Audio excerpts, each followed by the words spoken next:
بہت پرانے زمانے کی بات ہے۔ ایک گاؤں ہوا کرتا تھا جس کا نام تھا چک بہادر پور۔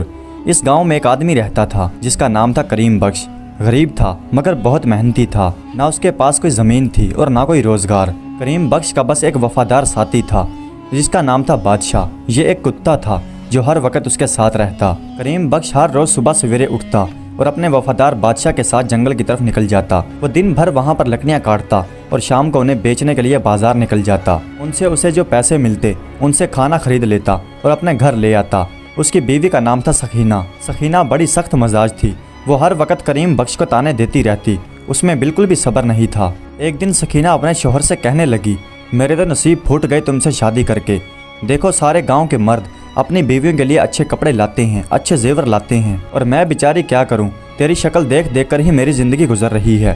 کریم بخش بیچارہ بس خاموشی سے اپنا کام کرتا، لیکن سکینہ پھر کہتی، ساری زندگی تم لکڑیاں بیچو گے، یہی کرو گے؟ کریم بخش بس اتنی بات کہتا، ہمیں اللہ کا شکر ادا کرنا چاہیے، ہمیں کھانے کے لیے روٹی مل رہی ہے اور ہمارے سر پر چھت ہے۔ لیکن سکینہ کو یہ بات پسند نہ آتی، وہ اور زیادہ غصے میں آ جاتی۔ ایک دن کی بات ہے، کریم بخش جب گھر میں داخل ہوا تو اس نے دروازہ کھولتے ہی دیکھا کہ سامنے سکینہ کھڑی ہے۔ سکینہ نے جب کریم بخش کے ہاتھ میں 2 سکے دیکھے جو اس نے لکڑیاں بیچ کر اکٹھے کیے تھے تو سکینہ غصے میں آ گئی اور بولی، میرے گھر سے نکل جا۔ کریم بخش بیچارہ پریشان ہو کر بولا، سکینہ یہ کیا کہہ رہی ہو؟ میں تو کام کر کے آیا ہوں۔ لیکن سکینہ بولی، تم 2 آنے کا کام کر کے آئے ہو اور تم کہتے ہو کہ میں کام کر کے آیا ہوں، میں تیری شکل تک نہیں دیکھنا چاہتی۔ کریم بخش حیران رہ گیا اور بولا، مگر سکینہ میں کہاں جاؤں گا؟ بس یہی تو میرا گھر ہے۔ لیکن سکینہ نے کہا، جا کر اپنے کتے کے ساتھ رہ، وہی تیرا صحیح ساتھی ہے۔ کریم بخش کی آنکھیں بھر آئیں۔ وہ اندر گیا، اس نے پرانا سا اپنا کمبل اٹھا لیا اور تھوڑا سا جو راشن تھا وہ بھی ساتھ باندھ لیا۔ پھر کریم بخش نے بادشاہ کو آواز دی۔ بادشاہ دوڑتا ہوا آیا۔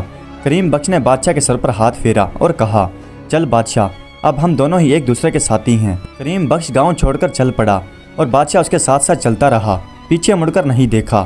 گاؤں سے باہر ایک بڑا سا پرانا سا برگد کا درخت تھا۔ کریم بخش اس درخت کے نیچے بیٹھ گیا اور ہاتھ اٹھا کر اللہ سے دعا کرنے لگا کہ یا اللہ، دنیا نے مجھے ٹھکرا دیا ہے تو مجھے مت ٹھکرانا، تو ہی میرا سہارا ہے۔ بادشاہ بھی اس کے قریب آ کر بیٹھ گیا۔ کریم بخش نے بادشاہ کے سر پر ہاتھ رکھا اور پھر دونوں وہاں سے اٹھ کر ویران راستے کی طرف چل پڑے۔ تھوڑی دور چلے تھے کہ سامنے ایک ویران ٹوٹا پھوٹا مکان نظر آیا۔ کریم بخش نے سوچا کہ آج رات یہیں پر گزار لیتے ہیں۔ اس نے اپنی پوٹلی وہیں پر رکھی، کچھ سوکھی لکڑیاں جمع کی اور آگ جلائی۔ کریم بخش نے بادشاہ سے کہا کہ بادشاہ تو میرا سب سے سچا ساتھی ہے، جب سب نے مجھے چھوڑ دیا تو بھی تو میرے ساتھ رہا۔ بادشاہ نے اپنی دم ہلائی جیسے کہہ رہا ہو کہ ہاں میں تمہارے ساتھ ہوں۔ پھر کریم بخش نے اپنی تھیلی کے اندر سے ایک روٹی نکالی، آدھی بادشاہ کو کھلائی اور آدھی خود کھائی۔ پھر کریم بخش لیٹ گیا اور سوچنے لگا، کل کیا ہوگا؟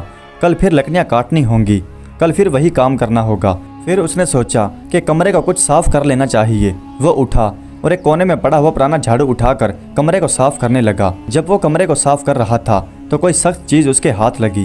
اس نے غور سے دیکھا، بادشاہ بھی اس کے قریب آ گیا۔ اس نے بھی زمین میں پنجے مارنا شروع کر دیے جیسے کوئی چیز ڈھونڈ رہا ہو۔ تھوڑی دیر میں ایک لکڑی کا صندوق باہر آیا۔ کریم بخش حیران تھا کہ اس میں کیا ہوگا۔ وہ ایک پرانا سا لکڑی کا صندوق تھا جس پر زنگ لگا تالا لگا تھا۔ اس نے ایک پتھر کا ٹکڑا اٹھایا اور تالے پر مارا، تالا ٹوٹ گیا۔ اس کے اندر جو نکلا، کریم بخش اسے دیکھ کر حیران رہ گیا۔ صندوق میں سونے کے سکے تھے اور قیمتی زیورات تھے۔ کریم بخش کی آنکھیں کھلی کی کھلی رہ گئی۔ اس نے اللہ کا شکر ادا کیا اور حیران ہو کر بولا، یا اللہ، یہ کیا ہے؟ کیا یہ خواب ہے؟ اس نے اپنے منہ پر ہاتھ پھیرا، لیکن یہ حقیقت تھا، سونا سچ میں موجود تھا۔ اس نے اللہ کا شکر ادا کیا اور کہا، اس نے مجھے تب بھی نہیں دھتکارا جب ساری دنیا نے مجھے چھوڑ دیا۔ کریم بخش نے بادشاہ کے سر پر ہاتھ پھیرا اور کہا، بادشاہ، اللہ نے ہماری سن لی ہے۔ لیکن کریم بخش سمجھدار آدمی تھا۔ وہ جانتا تھا کہ کسی کو پتہ چل گیا تو ہنگامہ ہو جائے گا۔ اس نے فیصلہ کیا کہ وہ کسی کو نہیں بتائے گا۔ اس نے صندوق کو اسی جگہ پر دفن کر دیا، بس تھوڑے سے سکے نکال لیے۔ اس نے سوچا کہ کل بازار جا کر کچھ ضرورت کا سامان لے آؤں گا۔ اس کی آنکھوں میں نیند نہیں تھی۔ وہ سوچ رہا تھا کہ کسی کو پتہ نہیں چلنا چاہیے، اب اس کی زندگی بدل جائے گی۔ بادشاہ اس کے پاس سو گیا۔ کریم بخش نے بادشاہ کے سر پر ہاتھ پھیرا اور کہا، بادشاہ، یہ راز ہم دونوں کا ہے۔ صبح ہوئی تو کریم بخش نے نماز پڑھی اور بادشاہ کو ساتھ لیا اور دونوں چک بہادر پور کی طرف چل پڑے۔ چک بہادر پور کے بازار پہنچ کر اس نے بڑی عقل مندی سے کام لیا۔ اس نے ایک دکان سے آٹا خریدا، دال اور سبزیاں خریدیں اور پھر ایک اونٹ خریدا۔ ایک دکاندار نے کریم بخش سے پوچھا، کریم بخش، تمہارے پاس تو پیسے نہیں تھے، تم یہ کہاں سے لے رہے ہو؟ کریم بخش نے کہا، لکڑیاں کچھ زیادہ بک گئی تھی، سوچا ضرورت کا سامان لے لوں۔ دکاندار کو شک نہیں ہوا۔ फिर करीम बख्श उसी टूटे फूटे मकान में लौट आया। फिर करीम बख्श ने बड़ी समझदारी से काम लिया। वो हर रोज थोड़ा थोड़ा सोना निकालता, बाजार में ले जाकर बेचता और काम करता और सामान खरीदता। किसी को शक नहीं हुआ क्योंकि करीम बख्श थोड़ा थोड़ा सोना लेकर अलग अलग बाजारों में जाता था। आहिस्ता आहिस्ता उसके पास काफी माल जमा होने लगा। तेल था, खजूरें थी, मसाले थे। फिर कुछ दिनों के बाद करीम बख्श ने सोचा कि मैं अपना काम शुरू करूं। उसने चक बहादुरपुर के बाजार में एक थोड़ी सी जगह देखी। उसने वो जगह खरीद ली और फिर लकड़ी की एक छोटी सी दुकान बना ली। और फिर करीम बख्श ने उस छोटी सी दुकान के अंदर अपना सारा सामान सजा दिया, दालें, तेल, मसाले वगैरह। पहले दिन कुछ लोग आए। उन्होंने पूछा, करीम बख्श तुमने दुकान कब बनाई? करीम बख्श ने कहा, बस अभी कुछ दिनों में। फिर लोगों ने करीम बख्श का सामान देखा। सामान बेहतरीन था और कीमतें भी मुनासिब थीं। फिर एक दिन एक औरत ने दाल खरीदी और कहा, करीम बख्श तुम्हारी दाल तो बहुत साफ है और तुमने तोल भी अच्छा दिया है। करीम बख्श बोला, यही तो अल्लाह का हुक्म है। फिर धीरे धीरे करीम बख्श का कारोबार फैलने लगा। लोग उसकी तारीफ करने लगे। लोग कहते थे, करीम बख्श की दुकान से सामान लो, बड़ा मुनासिब है और तोल में भी फर्क नहीं। यूं ही दिन गुजरते गए और करीम बख्श की दुकान पर भीड़ लगने लगी। एक दिन एक बुजुर्ग ने कहा, करीम बख्श बेटा, अपनी किस्मत देखो, कुछ दिन पहले तुम लकड़ियाँ बेचते थे और आज इतनी अच्छी दुकान है। करीम बख्श ने अदब के साथ कहा, अब बाबा जान, ये अल्लाह की मेहरबानी है। लेकिन करीम बख्श अभी भी अपनी औकात नहीं भूला था। वो अभी भी उस टूटे फूटे झोंपड़े में रहता था अपने वफादार बादशाह के साथ। शाम को जब करीम बख्श अपने मकान में आता तो बादशाह अपने दुम हिलाता और उसका इस्तकबाल करता। करीम बख्श बादशाह के सर पर हाथ फेरता और कहता, बादशाह सब कुछ बदल गया लेकिन तुम और मैं वैसे ही हैं। करीम बख्श गरीबों को खाना खिलाता, प्यासे को पानी पिलाता और जो भी ज़रूरतमंद आता उसकी मदद करता। लोग उसे देखकर हैरान होते। एक दिन एक आदमी ने कहा, करीम बख्श तुम इतना कमाते हो लेकिन अभी भी उस टूटे फूटे मकान में रहते हो, ऐसा क्यों? करीम बख्श बोला, भाई माल तो अल्लाह की देन है, वो जब चाहे दे और जब चाहे ले ले। एक दिन करीम बख्श बादशाह के साथ बैठा हुआ था। करीम बख्श ने बादशाह के सर पर हाथ फेरा और कहा, बादशाह किसी को क्या मालूम कि इस गाँव का सबसे अमीर आदमी इस टूटी फूटी झोंपड़ी में रहता है और अपने एक वफादार कुत्ते के साथ खाना खाता है। उसने खुद से ये वादा किया था कि वो अपनी औकात को कभी नहीं भूलेगा, कि वो कहाँ से आया था, कौन था, और ये सोना उसके दिल पर कभी हैवी नहीं होगा। करीम बख्श का काम बढ़ता गया। हर रोज उसकी दुकान पर नए ग्राहक आते और वो उनके साथ मोहब्बत और अदब के साथ पेश आता।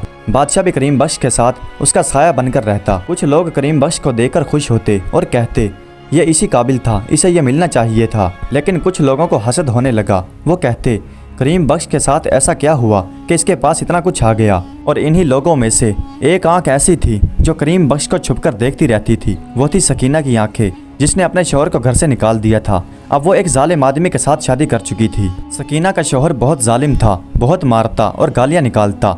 सकीना भी मार खाती और गालियाँ सुनती। फिर कुछ दिनों के बाद उसी आदमी ने सकीना को तलाक दे दी। सकीना मायके लौट आई और फिर कुछ दिनों के बाद सकीना उस बाजार में आई। वो कुछ खरीदती नहीं थी, बस करीम बख्श को दूर खड़ी होकर देखती रहती थी। वो एक दिन एक औरत से कहने लगी, बहन जी ये जो दुकान है ना, ये उसी करीम बख्श की है जो कुछ दिनों पहले लकड़ियाँ बेचता था। वो औरत कहने लगी, हाँ बहन ऐसा ही है, लेकिन लोग अब इसे ईमानदार ताजिर कहते हैं और ये बहुत नेक और ईमानदार है। सकीना की आंखों में आंसू आ गए। करीम बख्श का कारोबार और भी ज्यादा बढ़ गया और चक बहादुरपुर में उसकी दुकान सबसे ज्यादा जानी जाती थी। एक रात की बात है कि करीम बख्श नमाज पढ़ के अपने कमरे में बैठा हुआ था। बादशाह भी उसके करीब था कि अचानक दरवाजे पर दस्तक हुई। करीम बख्श खड़ा हुआ। उसने दरवाजा खोला। सामने सकीना खड़ी थी। उसके चेहरे पर वक्त की मार थी, चेहरा थका हुआ। सकीना आहिस्ता से बोली, सलाम हो तुम पर करीम बख्श। करीम बख्श खामोश खड़ा रहा। उसके चेहरे पर ना गुस्सा था ना प्यार। करीम बख्श ने पूछा, इस वक्त तुम क्या करने आई हो? सकीना बोली, तुमसे माफ़ी मांगने आई हूँ। मैं जानती हूँ कि मैंने बहुत बड़ी गलती की है। अब समझ आया कि तुम्हारी कदर क्या थी, लेकिन अब तो बहुत देर हो गई। करीम बख्श ने उसे अंदर बुलाया और ज़मीन पर बिठाया और इत्मीनान से सकीना से कहने लगा, सकीना वक्त अपना काम करता है और दिल में माफ़ करने की ताकत भी होती है, लेकिन जख्म अगर भर भी जाए तो निशान ज़रूर छोड़ जाता है। बादशाह एक तरफ बैठा सकीना को देख रहा था। उसकी वफादार आंखें उसे खबरदार कर रही थी, लेकिन सकीना आंखों में आंसू भर कर बोली, करीम बख्श मैं जानती हूँ कि उस दिन मैंने क्या किया था। जब मैंने तुम्हें घर से निकाला तो मुझे लगा मैं गलत नहीं कर रही, लेकिन उसकी सज़ा मुझे अल्लाह ने दी। मैंने चंद पिछले महीनों में जो ज़िंदगी देखी है, मैं अल्लाह से चाहूँगी कि ऐसी ज़िंदगी मैं कभी ना देखूँ। लेकिन करीम बख्श बोला, तुमने अपनी मर्जी से फैसला लिया था। लेकिन सकीना शर्मिंदा होकर बोली, अब मैं जान चुकी हूँ कि इंसान की कीमत उसके माल से नहीं होती बल्कि उसके किरदार से होती है। करीम बख्श खामोश रहा। सकीना ने फिर कहा, करीम बख्श मैं वापस आना चाहती हूँ, क्या तुम मुझे माफ़ कर सकते हो?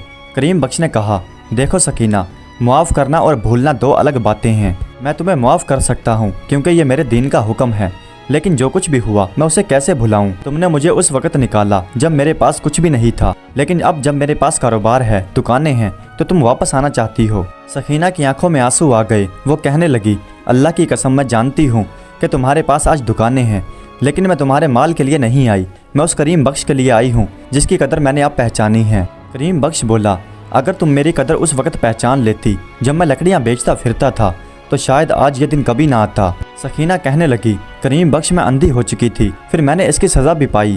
پھر سکینہ بولی، میرا بس ایک سوال ہے، کیا دوبارہ میرے لیے موقع ہے؟ کیا تم مجھے اپنانا چاہتے ہو؟ کریم بخش خاموشی سے اٹھا اور کمرے میں جا کر اس نے دروازہ بند کر لیا۔ اس نے جا نماز بچھایا اور نماز پڑھنے لگا، اور وہ خود سے سوال کرنے لگا، کیا یہ واقعی توبہ ہے یا میرے ہاتھوں میں جو کچھ بھی ہے اسی کا لالچ ہے؟ پھر اس کے دل نے وہی بات دہرائی جب سکینہ نے اسے دھکے مار کر گھر سے باہر نکال دیا تھا اور اس کے پاس کچھ بھی نہیں تھا۔ پھر اس کا وفادار کتا بادشاہ اندر آیا اور اس کے قریب آ کر سر رکھ دیا۔ کریم بخش نے بادشاہ کا سر سہلایا اور کہا، بادشاہ میرے ساتھ وہی رہے گا جس نے برے وقت میں میرا ساتھ دیا۔ اس کے بعد کریم بخش باہر آیا، اس نے سکینہ کو آواز دی۔ سکینہ اس کے سامنے کھڑی ہو گئی۔ پھر کریم بخش بولا، میں یہی کہوں گا کہ جو کچھ بھی ہمارے بیچ تھا وہ ختم ہو چکا۔ میں نے تجھے معاف تو کر دیا، لیکن جو ٹوٹتا ہے وہ کبھی ویسا نہیں جڑتا۔ سکینہ نے سر جھکا لیا۔ سکینہ خاموش ہو گئی اور نم آنکھوں سے بولی، کیا مجھے سر ڈھانپنے کے لیے اس گھر میں جگہ مل سکتی ہے؟ کریم بخش بولا، اگر تم نے رہنا ہے تو تم اس مکان کے دوسرے کونے میں رہ سکتی ہو، کیونکہ بے گھر کو گھر دینا یہ میرے اللہ کا حکم ہے۔ سکینہ خاموشی کے ساتھ رو پڑی، کیونکہ نہ صرف اس نے اپنے شوہر کو کھویا تھا بلکہ وہ موقع بھی کھو دیا تھا جو اسے دوبارہ نہیں ملنے والا تھا۔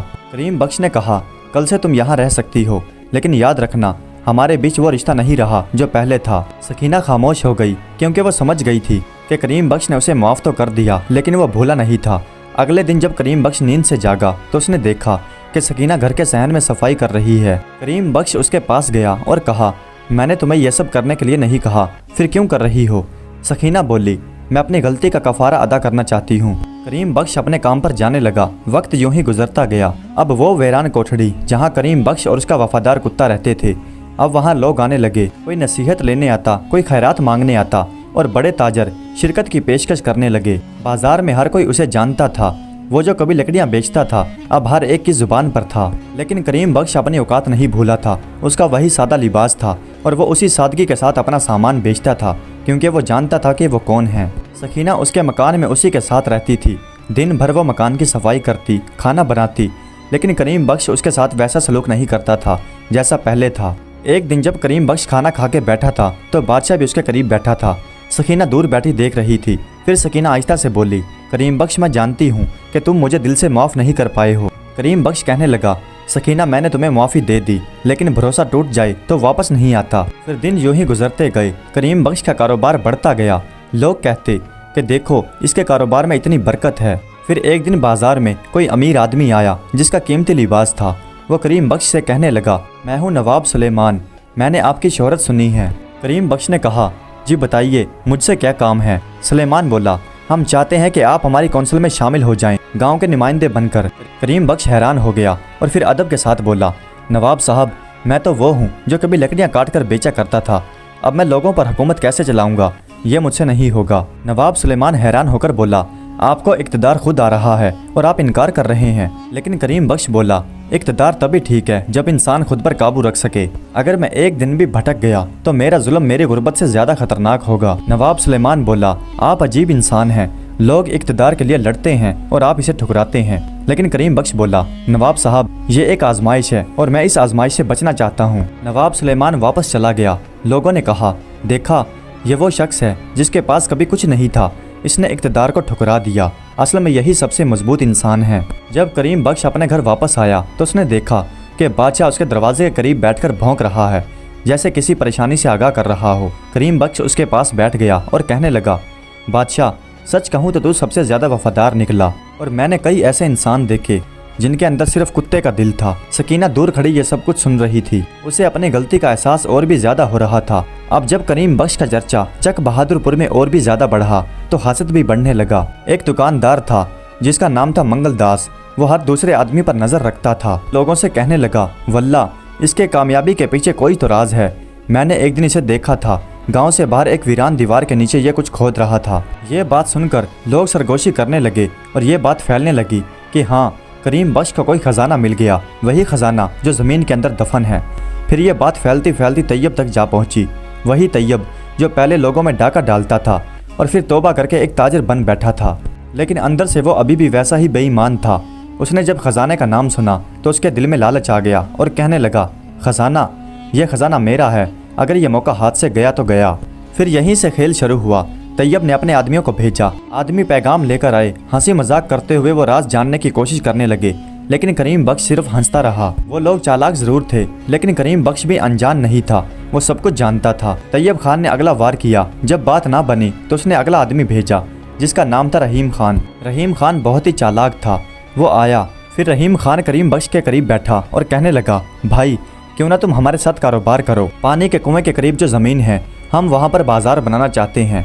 आधा मुनाफा तुम्हारा, तुम हमारे शरीक बन जाओ। करीम बख्श ने धीरे से कहा, असल साथी कौन है और क्या जमानत है कि ये धोखा नहीं। रहीम खान ने इधर उधर देखा और बोला, भाई, मैं कसम उठाकर कहता हूँ।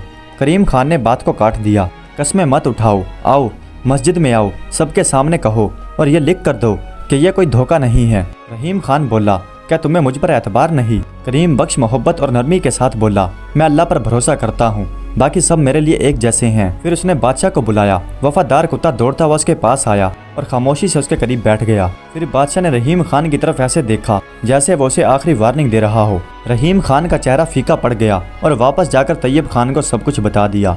तैयब खान मुस्कुराने लगा, लेकिन आंखों में खून उतरा हुआ था। उसने गुस्से में कहा, अगर खजाना यूं नहीं आया तो हम जबरदस्ती छीनेंगे।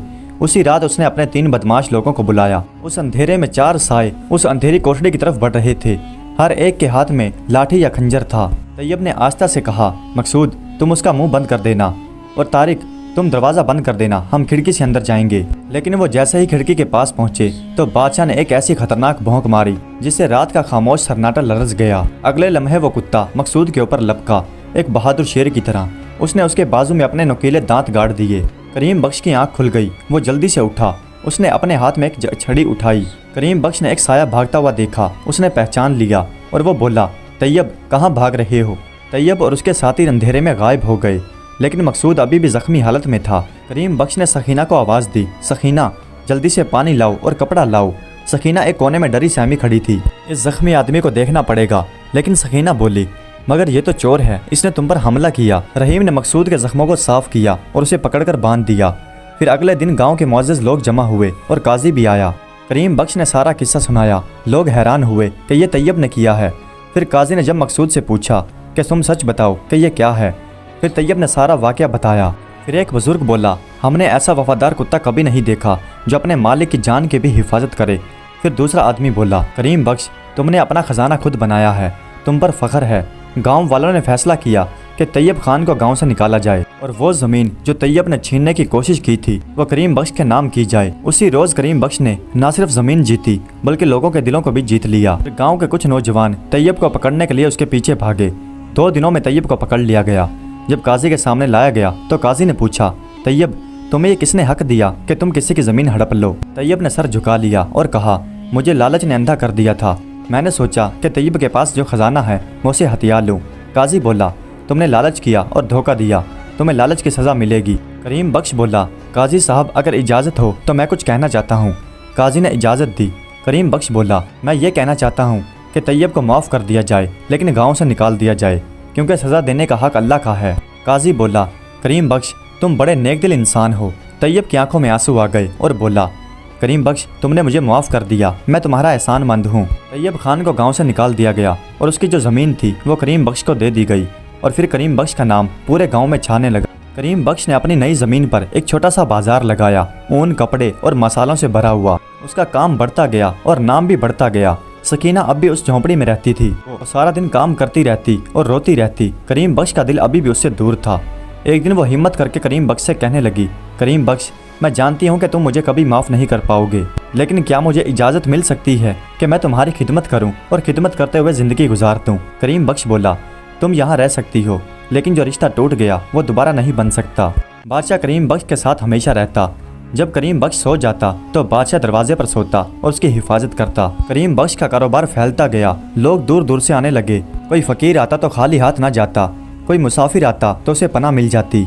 सकीना सब कुछ देख रही थी, उसके दिल में करीम बख्श के लिए मोहब्बत जाग रही थी, लेकिन वो जानती थी कि अब उसका वो हक नहीं रहा। फिर एक दिन जब करीम बख्श बादशाह के साथ बाजार जाने लगा तो सकीना ने उसे रोका और कहा, रुक जाओ। करीम बख्श रुक गया और बोला, क्या बात है? सकीना रोने लगी और कहने लगी, उस दिन जब मैंने तुम्हें घर से निकाला था तो उस दिन मैंने अपनी सबसे कीमती दौलत को निकाला था। करीम बख्श खामोश रहा। फिर सकीना बोली, आज मैं देखना चाहती हूँ कि तुम कितने बड़े दिल वाले हो। तुमने मुझे पनाह दी, मुझे माफ़ किया, लेकिन मैं जानती हूँ कि जो कुछ भी हुआ तुम उसे भुला नहीं पाए। करीम बख्श आहिस्ता से बोला, सकीना, मैंने तुम्हें माफ़ किया, लेकिन मैं उसे नहीं भुला सकता जो तुमने किया था। सकीना की आंखों में आंसू आए और वो आहिस्ता से बोली, मैं भूलने के लिए नहीं कह रही, मैं बस इतना जानना चाहती हूँ कि क्या कभी वो दिन भी आएगा कि जब तुम मुझे अपना समझोगे। करीम बख्श ने कहा, सकीना, ये वक्त बताएगा, लेकिन अभी मेरा दिल तैयार नहीं है। सकीना ने सर झुका लिया और बोली, मैं उम्र भर इंतज़ार करूंगी, चाहे मेरी ज़िंदगी गुजर जाए। वक्त यूं ही गुजरता गया। सकीना घर की देखभाल करती, खाना बनाती, लेकिन बोलती नहीं थी। एक दिन करीम बख्श बीमार पड़ गया, बुखार बहुत ज़्यादा था। सकीना ने उसके माथे पर पट्टी रखी, उसके लिए खाना बनाया। बादशाह भी करीब बैठा रहा। पूरा एक हफ्ता करीम बख्श बीमार रहा। सकीना एक दिन भी नहीं सोई थी। जब करीम बख्श की तबीयत कुछ बेहतर हुई तो उसने सकीना की तरफ देखा। उसकी आंखें थकी हुई थी, चेहरे का रंग पीला पड़ गया था। उसने सकीना से कहा, सकीना, अब तुम भी आराम कर लो, वरना तुम बीमार पड़ जाओगी। सकीना मुस्कुराकर बोली, नहीं करीम बख्श, तुम्हारी खिदमत करना मेरा फर्ज है। करीम बख्श के दिल में कुछ बदला। उसने सकीना की मेहनत देखी, फिक्र देखी। उस रात जब करीम बख्श अपने बिस्तर पर लेटा तो बादशाह उसके पास आया। करीम बख्श ने बादशाह के सर पर हाथ फेरा और आहिस्ता से कहा, बादशाह, क्या मुझे सकीना को माफ़ कर देना चाहिए? बादशाह ने दुम हिलाई, जैसे वो कह रहा हो कि हाँ। करीम बख्श सोचता रहा। एक तरफ सकीना की मेहनत और फिक्र थी और दूसरी वक्त पुराना दर्द। फिर एक शाम करीम बख्श बैठा हुआ था। सकीना खाना बना रही थी। करीम बख्श ने सकीना को आवाज़ दी, सकीना इधर आओ। सकीना डरते हुए आई और वह घबरा कर बोली, क्या हुआ? मुझसे कोई गलती हो गई? करीम बख्श बोला, नहीं, इधर बैठ जाओ। सकीना बैठ गई। उसका दिल ज़ोर ज़ोर से धड़क रहा था। करीम बख्श बोला, सकीना, तुमने मुझे उस वक्त निकाला था जब मेरे पास कुछ नहीं था, और ये सच है कि ये बात मुझे बहुत तकलीफ देती थी, लेकिन मैंने इन गुजरते दिनों में, इन चंद महीनों में तुम्हारी मेहनत देखी है। तुम्हारे दिल में, तुम्हारी नज़रों में वाकई ही फिक्र थी। सकीना की आंखों में आंसू आ गए। वो बोली, ये मेरा फ़र्ज़ था करीम बख्श। करीम बख्श बोला, नहीं सकीना, ये फ़र्ज़ से ज़्यादा था, ये मोहब्बत थी। सकीना रोते हुए बोली, हाँ करीम बख्श, अब मुझे समझ आया है कि मोहब्बत क्या होती है। पहले मैं माल देखती थी, अब मैं इंसान देखती हूँ। करीम बख्श ने सकीना का हाथ पकड़ा और कहा, सकीना, मैं तुम्हें दिल से माफ़ करता हूँ, अब चलो हम नई शुरुआत करते हैं। सकीना ने करीम बख्श को गले लगा लिया और काफ़ी देर तक वो रोती रही। बादशाह भी करीब आ गया। बादशाह भी खुश नज़र आ रहा था। वो दुम हिलाता और कभी भौंकता। करीम बख्श बोला, देखो बादशाह, अब हमारा घर पूरा हो गया। उस रात करीम बख्श ने पूरे गांव वालों को बुलाया, वलीमा किया और कहा, मेरा सफ़र लंबा था, मैं धुतकारा हुआ था, सिर्फ एक कुत्ते का साथी था, लेकिन आज सबसे ज़्यादा अमीर हूँ। इसलिए नहीं कि मेरे पास माल है, बल्कि इसलिए कि लोग मुझसे मोहब्बत करते हैं और मेरे पास एक वफादार बीवी है और एक वफादार साथी, और यही मेरी ज़िंदगी के लिए काफ़ी है। प्यारे दोस्तों, उम्मीद करता हूँ कि आज की ये सच्ची कहानी आपको पसंद आई होगी। अगर वीडियो अच्छी लगी हो तो कमेंट्स में अपनी राय का इजहार ज़रूर कीजिएगा। हमारे चैनल को सब्सक्राइब कर दीजिएगा। वीडियो देखने का बहुत बहुत शुक्रिया।